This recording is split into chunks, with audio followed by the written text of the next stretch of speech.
आदाब नाजरीन, मैं हूं आपका मेज़बान अब्दुल वाजिद और आप देख रहे हैं तस्नीम टीवी। चलिए दोस्तों, रुक करते हैं आज की ताज़ा तरीन खबरों की तरफ। नफरत और जराइम के खिलाफ कल दारुल हुकूमत जयपुर में अमन और इंसाफ का प्रोग्राम मुनक्कद किया गया था। ये प्रोग्राम दारुल हुकूमत जयपुर के करबला मैदान में मुनक्कद किया गया था। मौलाना तौकीर रजा और मौलाना सज्जाद नोमानी साहब प्रोग्राम की सदारत करते हुए नजर आए। डॉक्टर भीमराव अंबेडकर के पोते राज रतन लाल भी तशरीफ लाए। वहां से ये पैगाम दिया गया कि मुल्क में जो हालात चल रहे हैं, ऐसे हालात में तमाम लोगों को साथ मिलकर चलने की जरूरत है। रात 11 बजे प्रोग्राम के पेश नज़र दारुल हुकूमत जयपुर में हर जगह पुलिस एहलकार तैनात किए गए।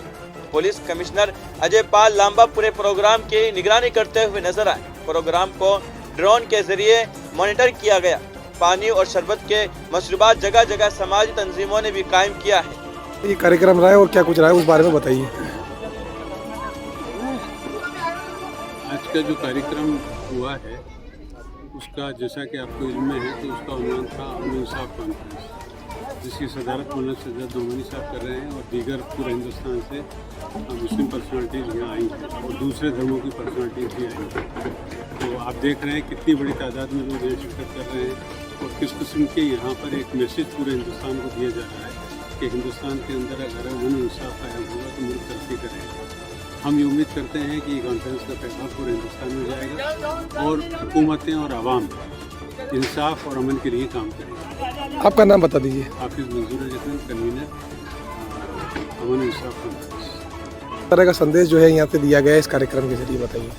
इस इजलास और कॉन्फ्रेंस के ज़रिए से पैगाम दिया गया है कि पूरे मुल्क में अमन हो, इंसाफ हो, तालीम हो, मुल्क तरक्की करे और पूरे मुल्क में भाईचारगी पैदा हो और हर एक इस मुल्क में जिस तरीके से हम आते रहे हैं मुल्क तरक्की करता रहा है, उसी तरह हम चाहते हैं। इस ज़रिए से पैगाम दिया गया है।